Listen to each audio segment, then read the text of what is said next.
ಪ್ರಭು ಕ್ರಿಸ್ತರಲ್ಲಿ ನನ್ನ ಒಲುವಿನ ಸೋದರ ಸೋದರಿಯರೇ, ಇವತ್ತಿನ ಶುಭ ಸಂದೇಶ ಮತ್ತಾಯ ಅಧ್ಯಾಯ 16 ವಾಕ್ಯ 26 ತಿಳಿಸುವುದೇನೆಂದರೆ, ಒಬ್ಬ ಮನುಷ್ಯನು ಲೋಕವನ್ನೆಲ್ಲ ಸಂಪಾದಿಸಿಕೊಂಡರೂ ತನ್ನ ಪ್ರಾಣವನ್ನೇ ಕಳೆದುಕೊಂಡರೆ ಅವನಿಗೆ ಏನು ಲಾಭ?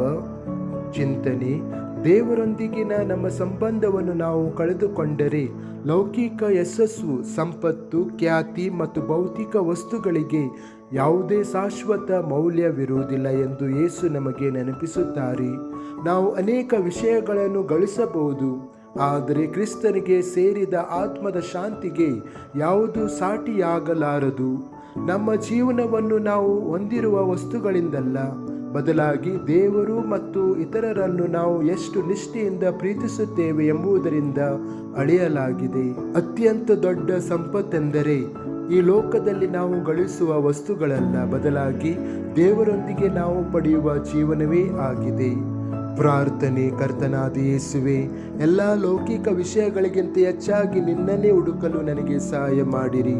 ನನ್ನ ಹೃದಯವನ್ನು ದುರಾಶೆ ಮತ್ತು ಸ್ವಾರ್ಥದ ಆಕಾಂಕ್ಷೆಗಳಿಂದ ಮುಕ್ತಗೊಳಿಸಿರಿ ಮತ್ತು ನಿನಗೆ ಮೆಚ್ಚುಗೆಯಾಗುವಂತಹ ಜೀವನವನ್ನು ನಡೆಸಲು ನನ್ನನ್ನು ನಡೆಸಿಕೊಡಿರಿ. ಆಮೆನ್.